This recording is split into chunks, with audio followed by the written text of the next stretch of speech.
AITA for revealing the truth after my ex's twins called me a deadbeat at their birthday?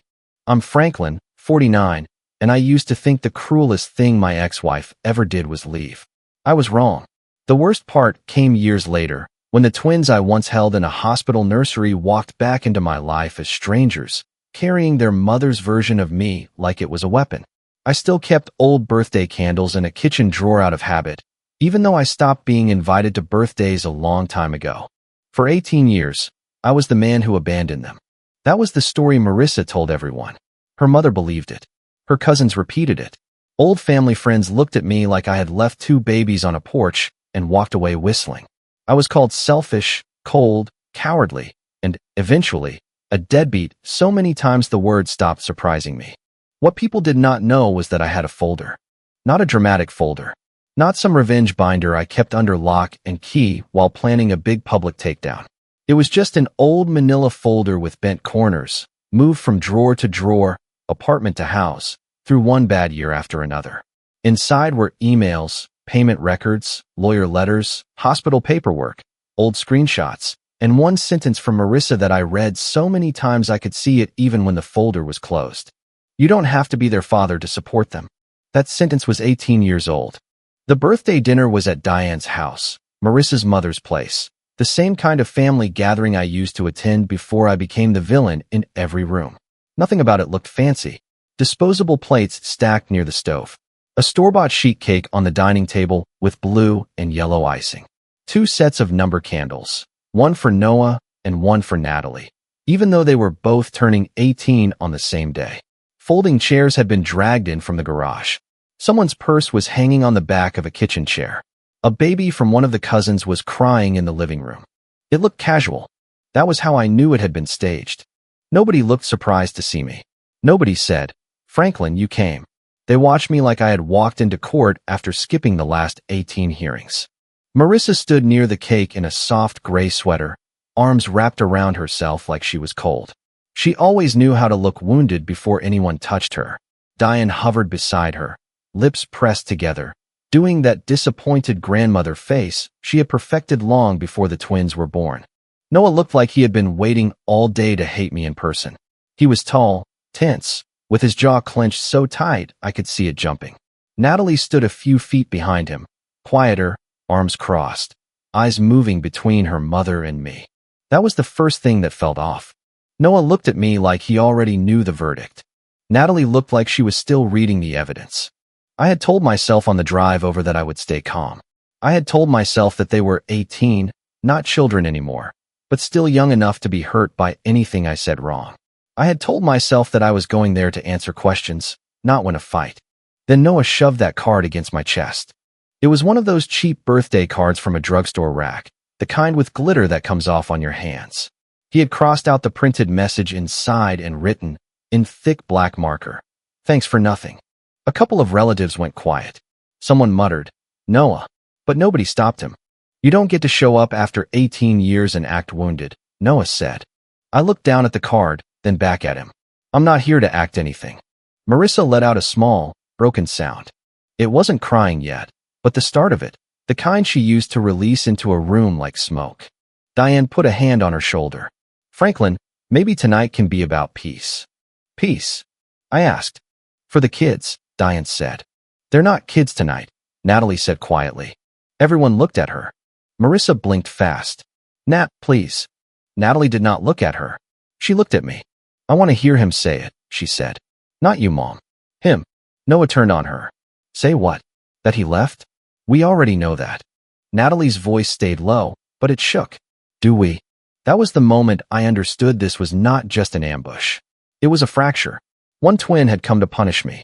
The other had come to test whether her mother's story would survive me being in the room.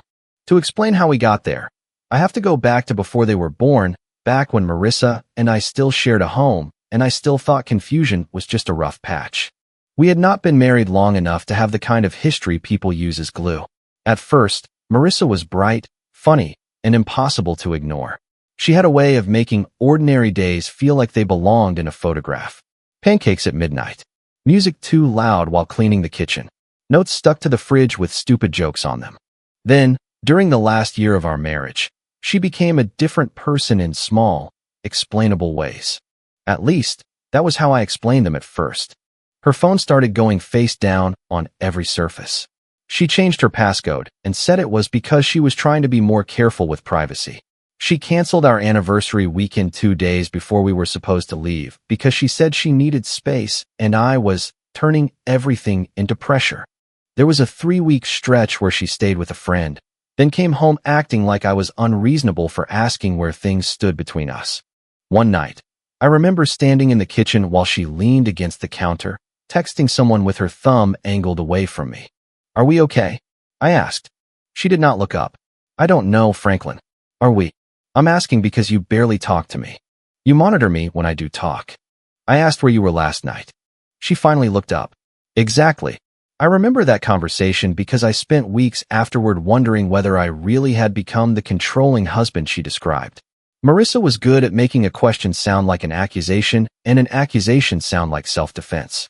Then she told me she was pregnant. Twins. She handed me a folded printout from the clinic and washed my face like she was waiting for the correct reaction. I smiled first. I did. I remember that clearly because I hate when people act like suspicion cancels out every other emotion. I wanted to be happy. I wanted those babies to be mine. I wanted the marriage to be saved by something beautiful, which I know now is a terrible thing to put on unborn children. But while Marissa talked about names and cribs and how scared she was, my eyes kept drifting back to the estimated dates on the paperwork. The timeline did not fit neatly. It was not impossible. I am not pretending there was some perfect mathematical proof right there in the clinic parking lot. But it was wrong enough that I sat in my car afterward with the paper on my lap, counting backward on my fingers like a man trying to solve his own life. The estimated window overlapped with the time Marissa had been gone. The canceled anniversary weekend sat right in the middle of it. The overnight stays with friends suddenly had weight. I did not accuse her that day. I bought prenatal vitamins on the way home. I made her toast when she felt sick. I read about twin pregnancies at 2 in the morning while she slept beside me, turned toward the wall. But the doubt did not leave. A month later, after another appointment, I said it out loud. "I want to be happy," I told her in the car. "I'm trying to be happy, but the dates don't make sense." She went still. I said, "I think we should do a paternity test." She stared out the windshield for a few seconds. Then she laughed once, sharp and empty. "You're disgusting." "Marissa." "No, don't Marissa me. I'm pregnant with twins, and you want to humiliate me with a test?"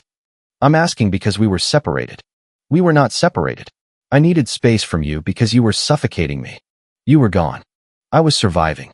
That was how she talked. Every fact became a wound I caused by noticing it. I said, "If they're mine, I'll be there. I want to be there. But I need to know." Her face changed. Not sad. Not afraid. Hard. "If you push this," she said, "you'll be lucky if they ever know your name." I still remember the traffic light turning green and neither of us moving until the car behind us honked.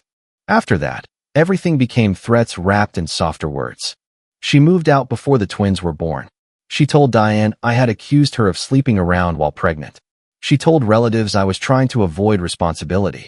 She told old friends I had demanded a test because I didn't want babies holding me back. I tried to push through lawyers, but I was not rich, and every step felt like walking into fog. I got letters saying she would not cooperate with testing unless ordered. I got warnings that hostile behavior would be used against me. I got emails from Marissa switching between pity and poison. One subject line was testing. The message said, "You keep acting like biology is the only thing that matters. You don't have to be their father to support them. If you cared about me at all, you would stop threatening my peace." Another email came after I asked for clarity about access once the babies were born. "If you humiliate me with a DNA test, I will make sure those children are protected from your cruelty." Protected. That was one of her favorite words. When the twins were born, I went to the hospital. I held them for a few minutes each in the nursery while a nurse watched, and Marissa slept. Noah was red-faced and furious at the world. Natalie was quiet, with tiny fingers curled like she was holding a secret. I remember looking down at them and feeling something I still do not have a clean name for. Love, fear, grief, doubt, all tangled together. I asked again for testing. Marissa refused.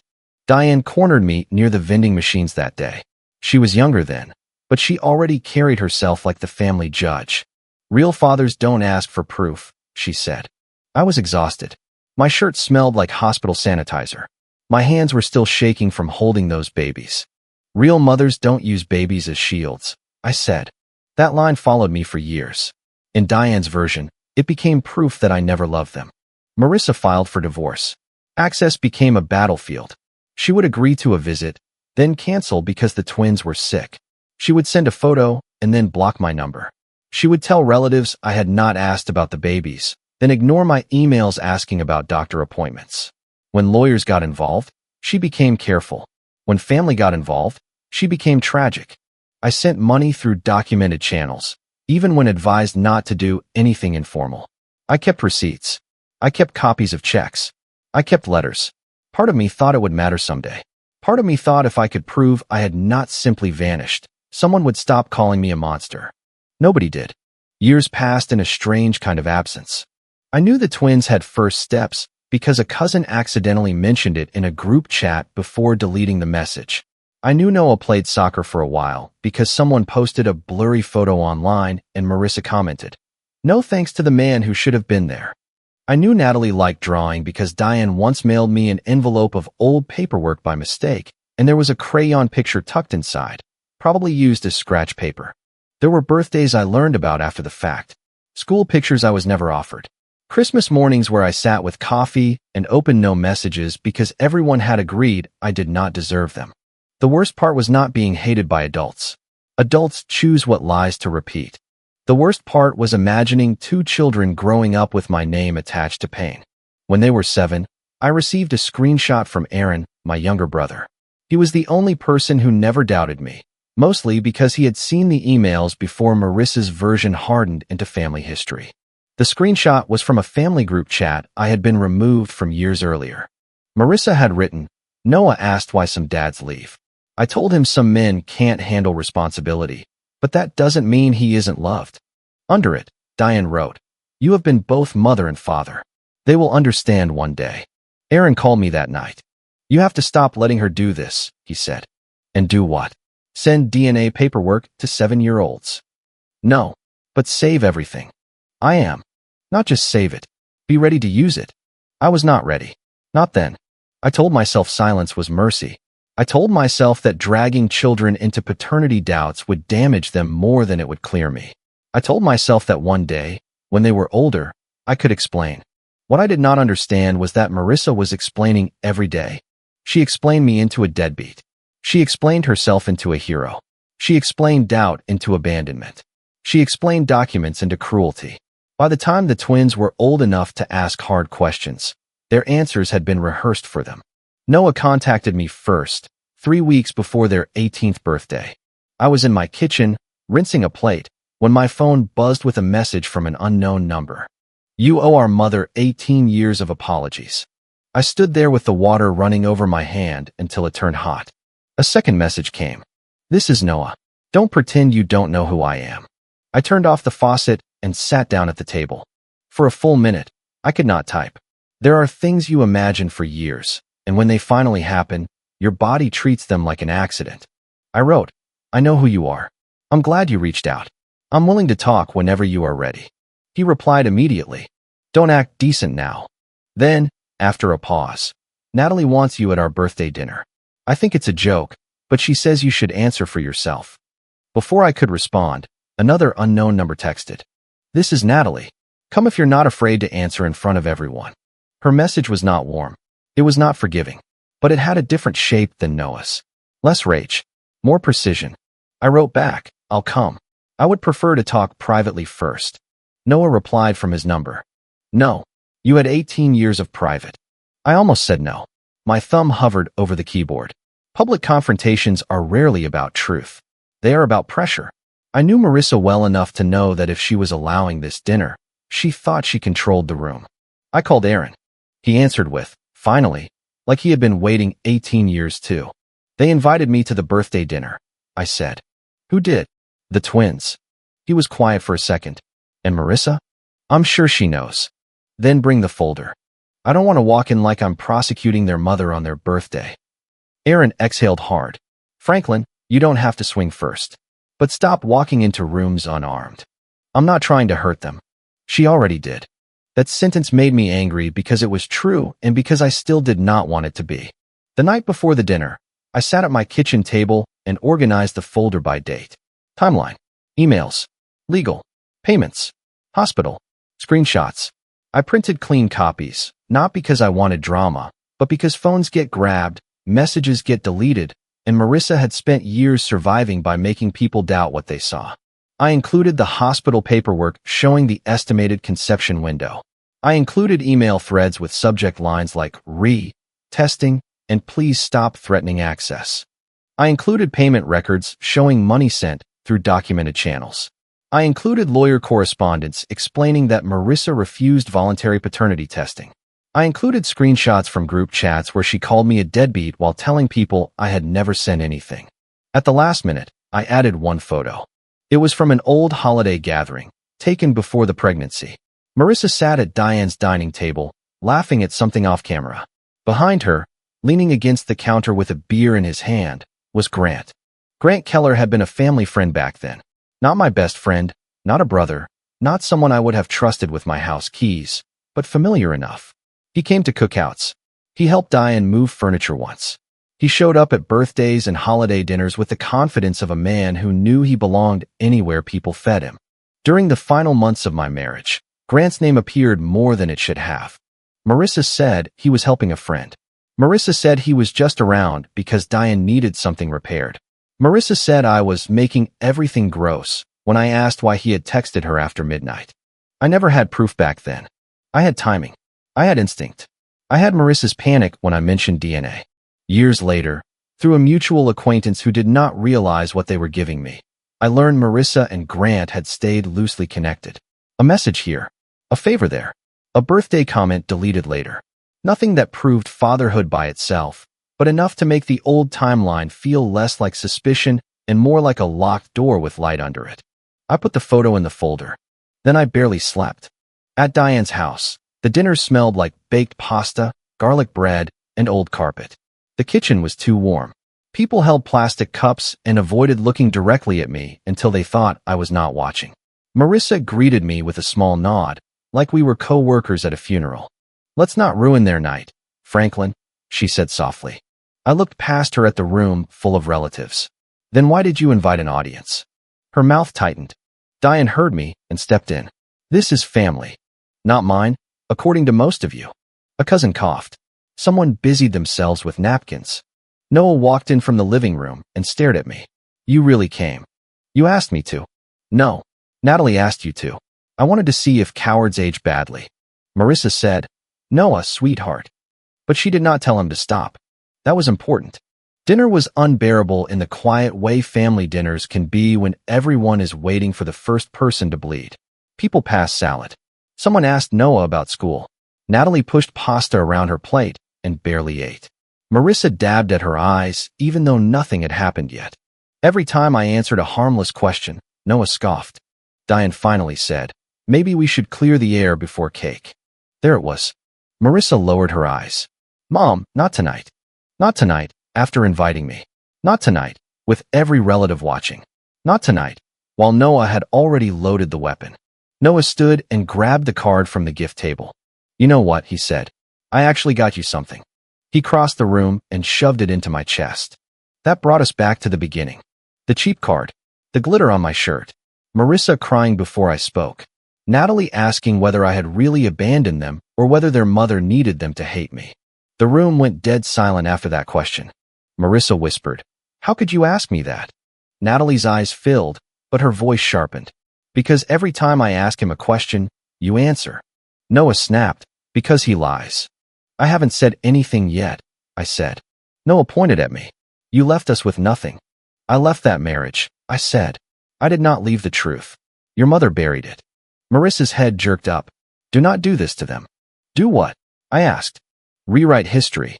That phrase almost made me laugh, but not because it was funny. Diane stepped forward. "Franklin, just apologize. Whatever adult problems happened, they deserved a father." I looked at Noah and Natalie. They deserved the truth first. Noah threw the card onto the table. "The truth is you asked for a DNA test because you didn't want us." No, I said. I asked because the dates did not match and your mother had been gone during the estimated conception window. A murmur moved through the room. Marissa's face went pale, then pink. That is disgusting. Natalie said, Mom. Marissa turned to her quickly. No, don't you let him do this. This is what he does. He makes everything sound calm, so people forget he was cruel. Natalie reached into her back pocket and pulled out her phone. Noah took an ancestry test, she said. Noah looked furious. Nat. He did, she said. As a joke. Because Jason at school found out he was part Italian and wouldn't shut up about it. Noah's face reddened. It doesn't matter. It said, parent-child relationship not detected for the Hayes match, Natalie said, staring at me now. No close connection to anyone on your side. Diane whispered, What? Marissa shook her head instantly. Those websites are entertainment. They're not real science. Natalie turned on her. Then why did you freak out when Noah told you? I did not freak out. You told him to delete the account. Because strangers having your DNA is dangerous. Mom, stop crying and answer the question. That was the first time I saw Marissa lose control of the room. Not completely, but enough. Her tears stopped too quickly. Noah looked between them, angry and scared now, like the floor under him had shifted and he wanted someone to blame before he fell. I picked up the manila folder from the chair beside me and set it on the dining table. I did not throw it. I did not slam it.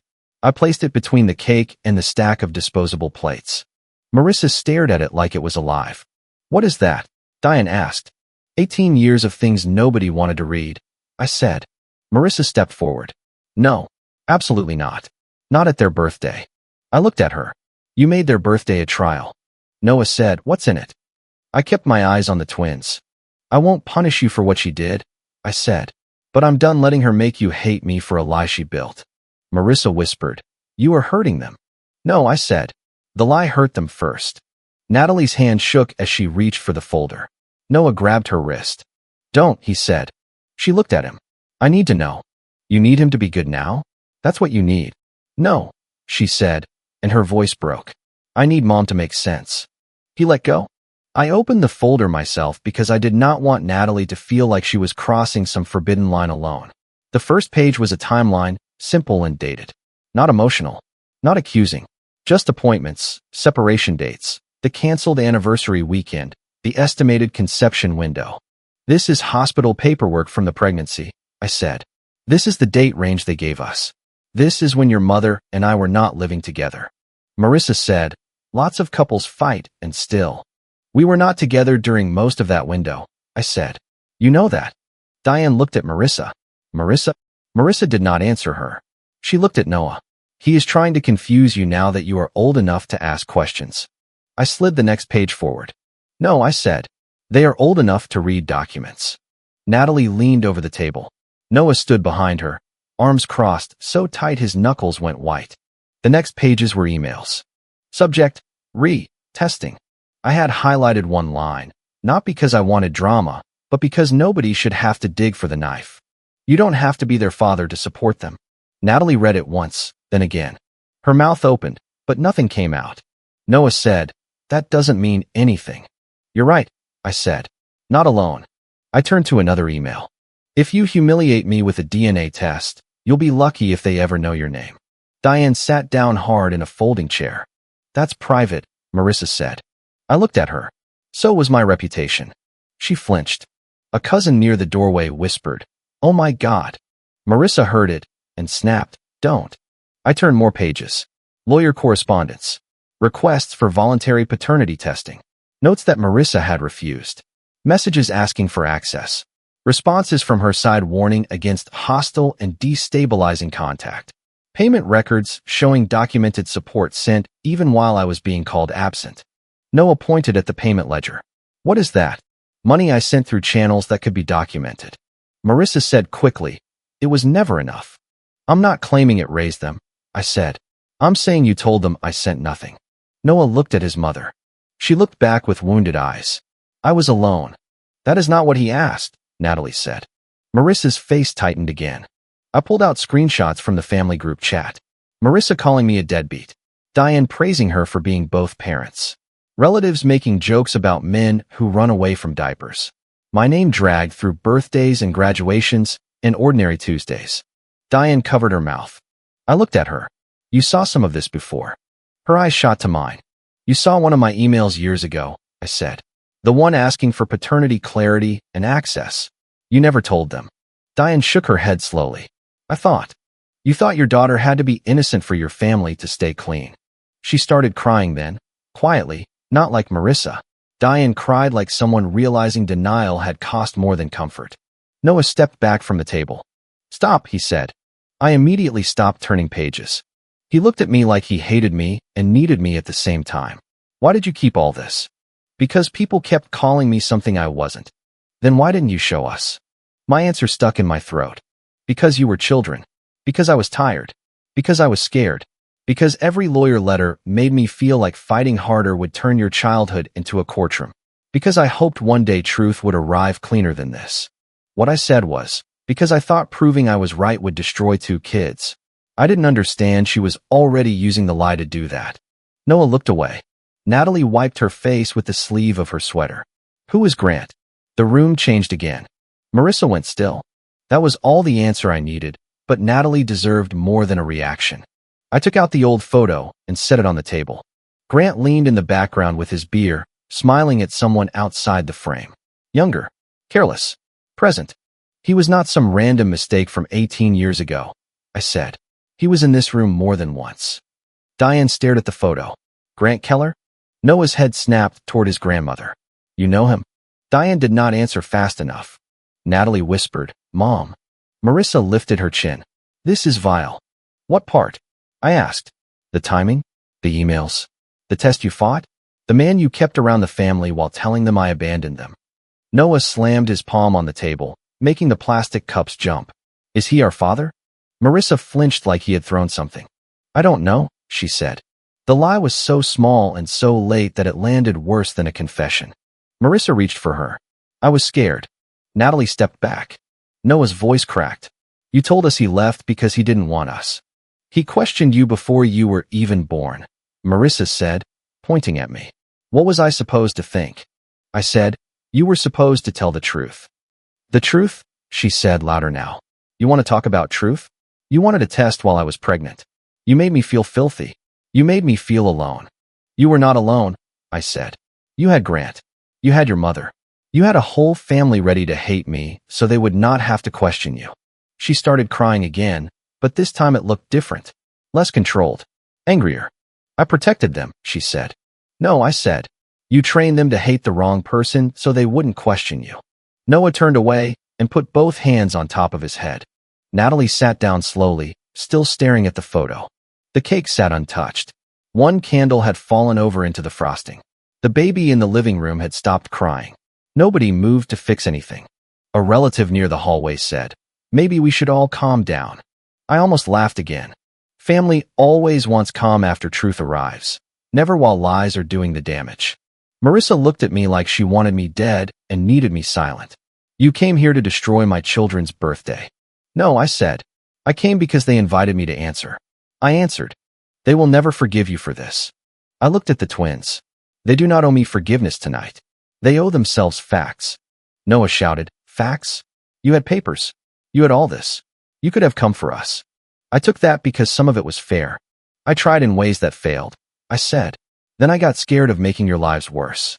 That was my failure. The lie was hers. He stared at me, breathing hard. I wanted to say more. I wanted to explain every court letter, every block number, every night I sat with my phone in my hand and did not know whether sending one more message would help or hurt. But that would have been for me, not for him. So I said, I'll answer questions when this becomes a conversation, not a sentencing. I left the copies on the table. I took only my coat. Marissa followed me to the entryway. Franklin, she hissed. I kept my hand on the doorknob. Do not. You think this makes you clean? No, I said. It makes me done. Outside. The night air felt too cold for how hot that house had been. I sat in my car with both hands on the steering wheel and waited until my breathing slowed down.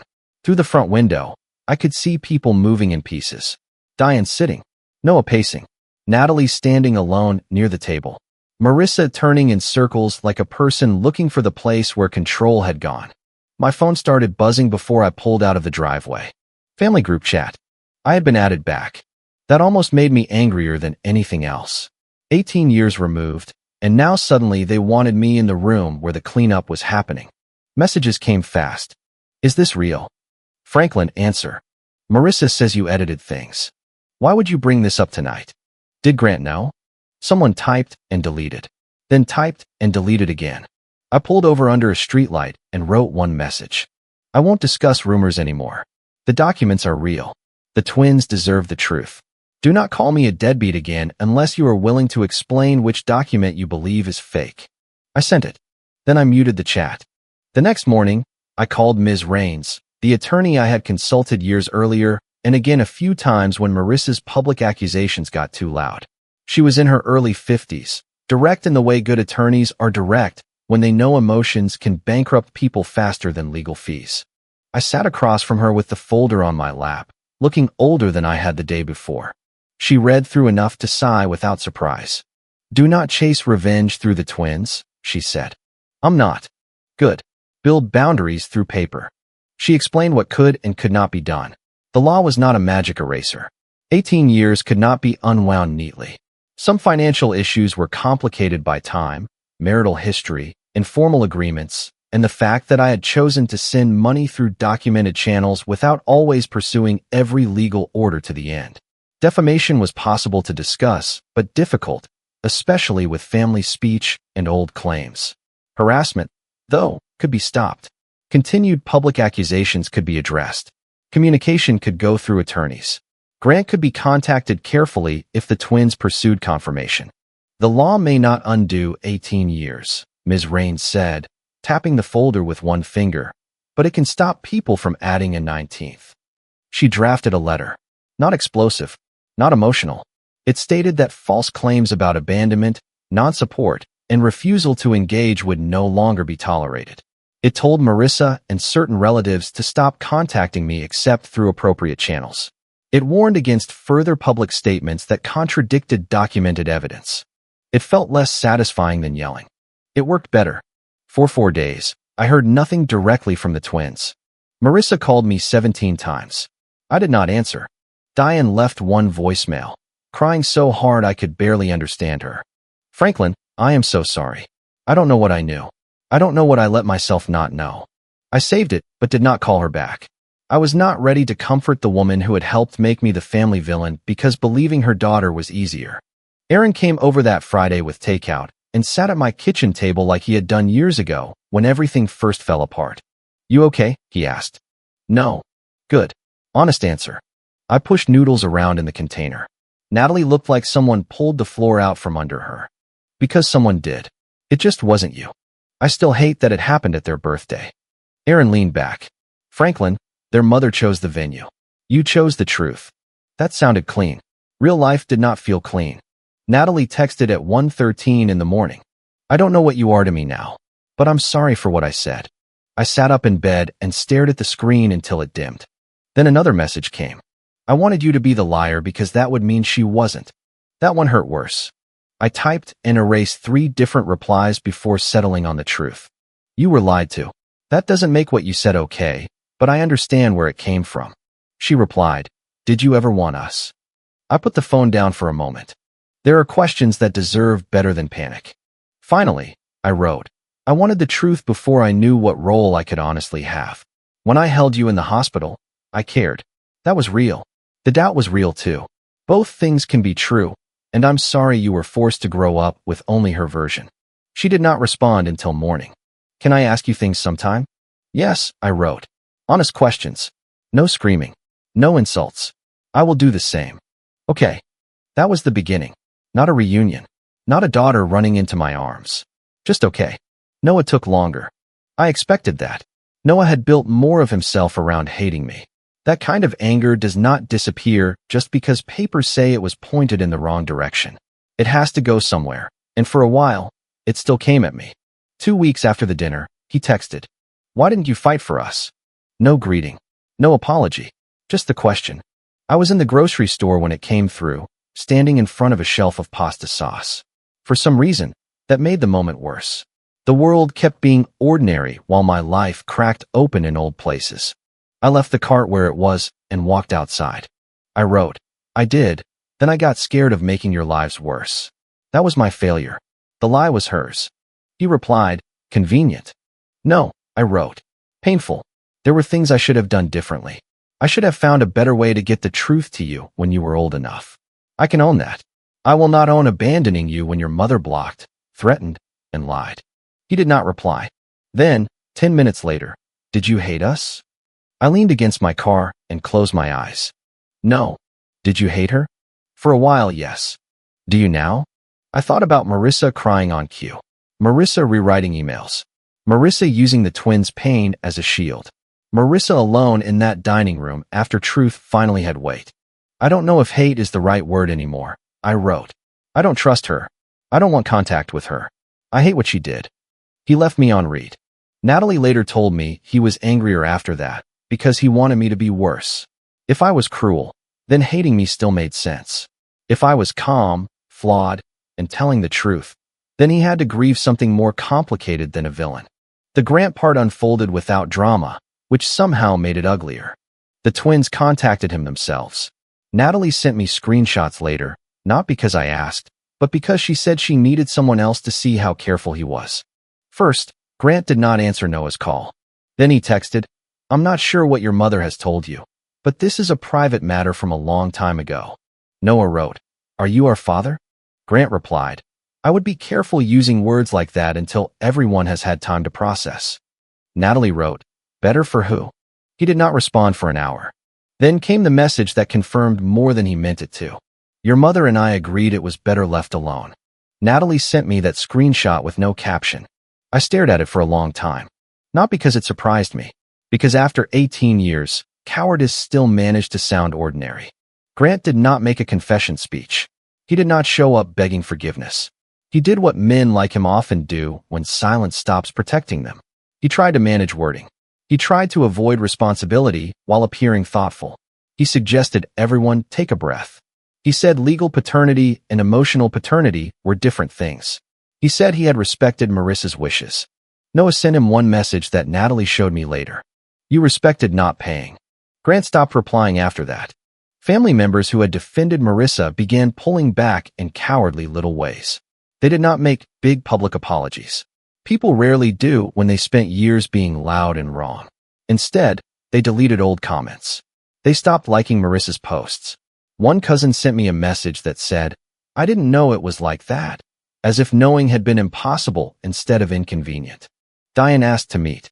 I said no at first. Then Natalie asked me to, not for Diane's sake, but because she wanted to hear what her grandmother would admit with someone else present. We met in a quiet diner halfway between our homes. Natalie sat beside me, which surprised all three of us, I think. Diane looked smaller than she had at the birthday dinner. I failed you, Diane said to Natalie first. Natalie looked down at her hands. You saw the email? Diane nodded. Years ago. Not all of them. One. Enough that I should have asked more. Why didn't you? Natalie asked. Diane's eyes filled. Because your mother was crying and pregnant, and I wanted Franklin to be the problem. I appreciated that she did not dress it up. She turned to me. I'm sorry. I said, I believe you are sorry now.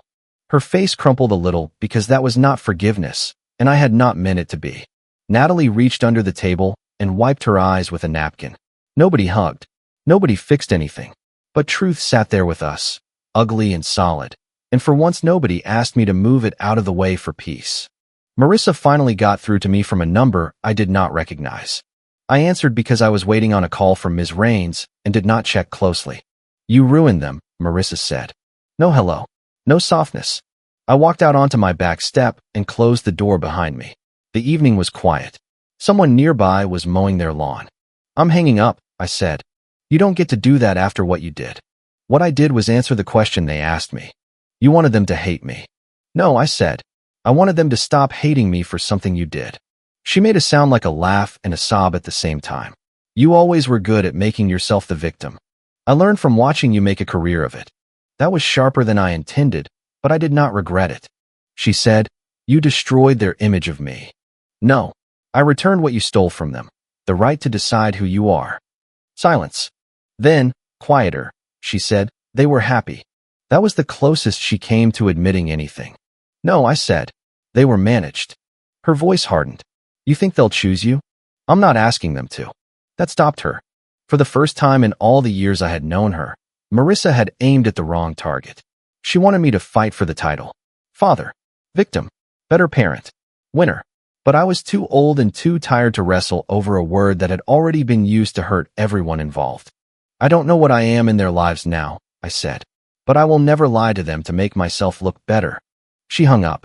After that, all communication went through Ms. Raines. The cease and desist letter did what family pleas never did.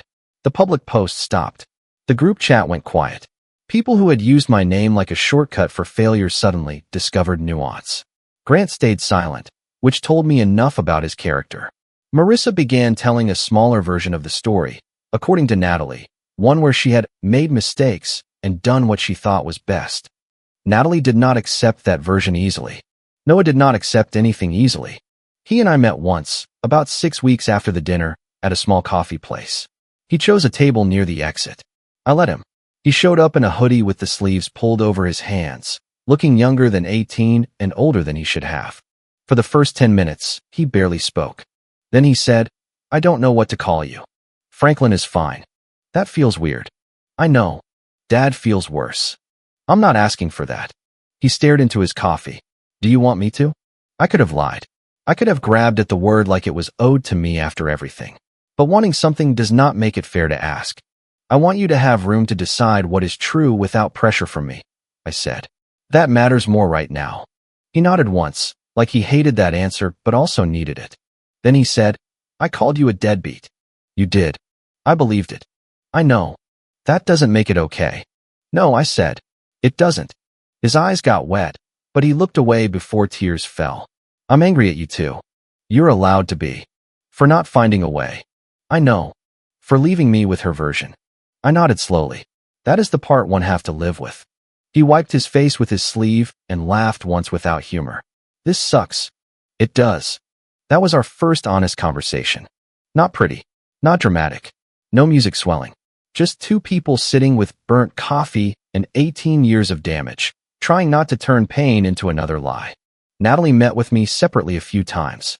She brought a notebook once, questions written in neat lines. Some were factual. When did you last see us as babies? Did you send birthday cards? Did Mom block you? Did Grandma know? Some were harder. Did you feel relieved when you thought we might not be yours? Did you ever wish we had not existed?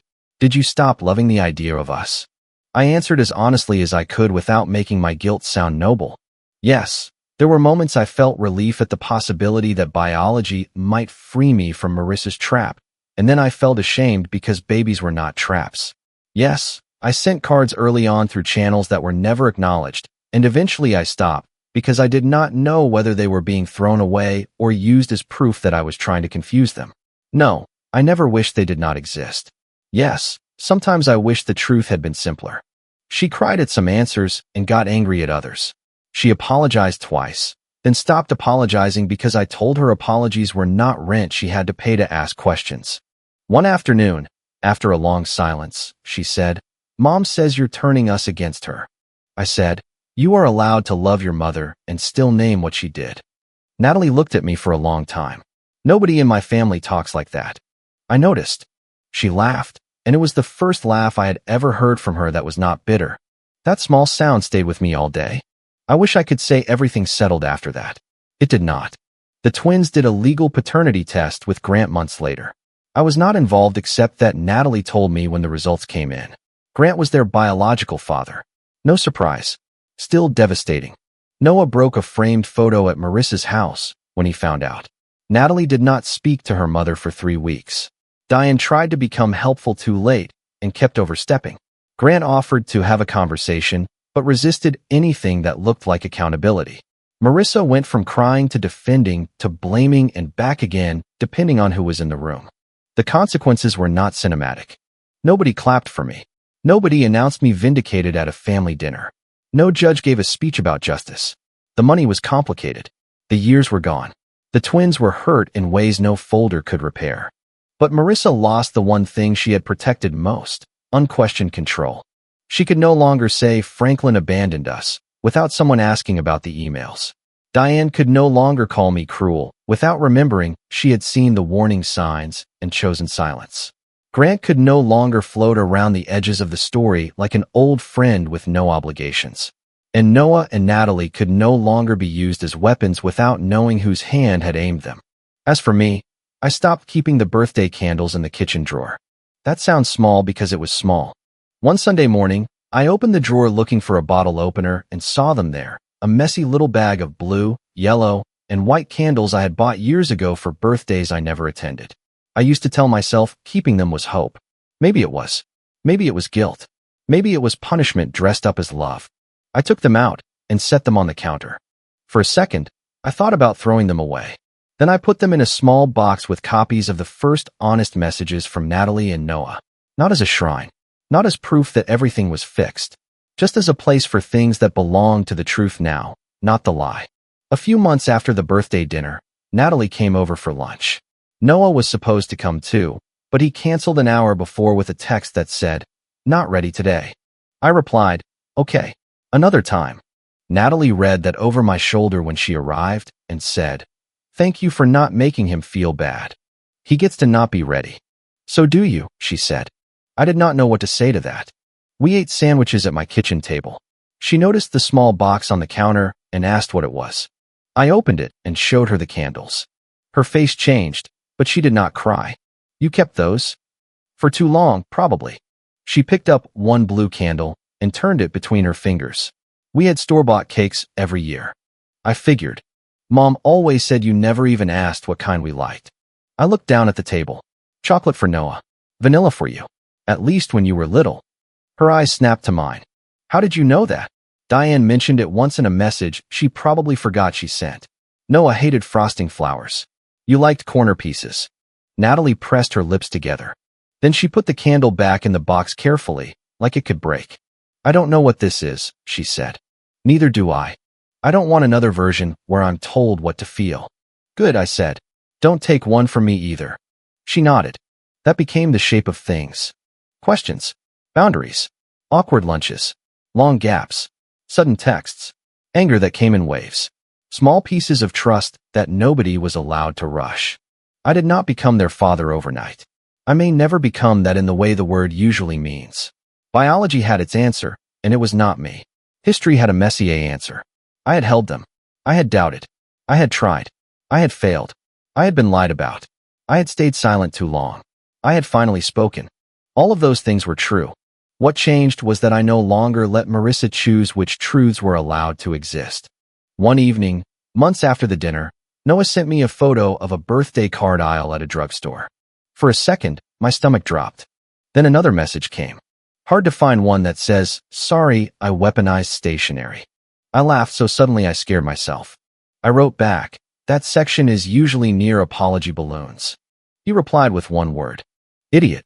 Then, a minute later, "Coffee next week?"